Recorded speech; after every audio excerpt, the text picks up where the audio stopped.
the Kings general manager is out.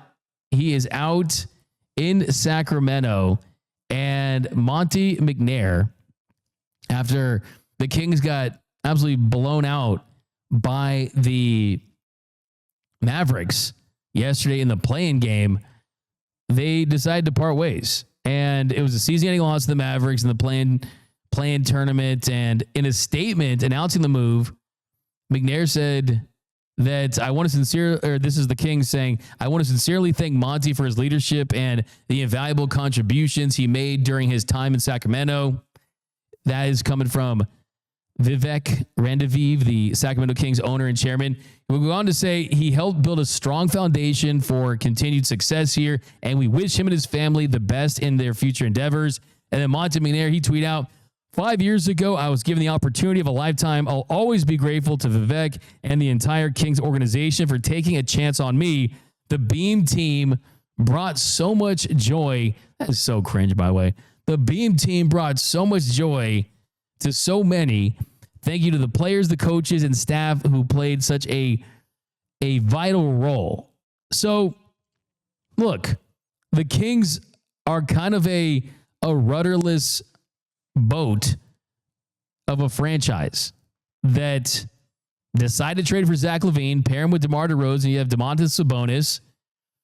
But I think for me, McNair and Vivek, they took what was a emerging franchise, a top 3 seed, to the third oldest team in the NBA in over 2 years. Think about that.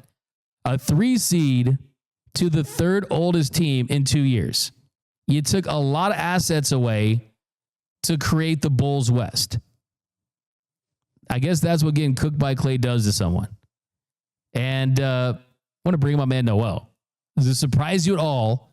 And what do you think about the direction of this Kings franchise?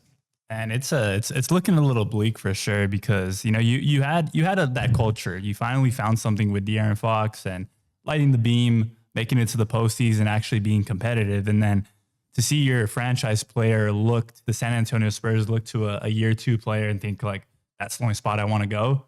After one of his best friends, Malik Monk, just came and signed in free agency, after he's paired with another really, really good player in Domantas Sabonis, it doesn't look good. I saw a joke that Zach LaVine and DeMar DeRozan, instead of getting bounced in the play-in at 4:30, they wanted to get bounced at 7:30, so they teamed up on the West Coast. I like that. That's I love that. The Kings, they had a really long stretch of not making the postseason, of just being in the lottery. And it looks like that might be the direction once again, because DeMar DeRozan, probably their best player next to LaVine, said that, and Sabonis said that this has been the most taxing season of his career. I mean, the man got traded from his home, from Toronto. So that really says a lot. Absolutely. And this is a franchise that made the decision to move on from Mike Brown, to move on from De'Aaron Fox. You got older.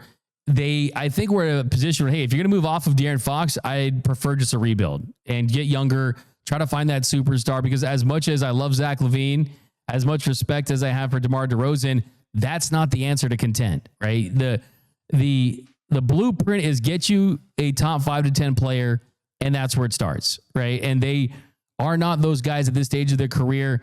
And the Kings, I think they're kind of suffering from Jerry Jones-itis.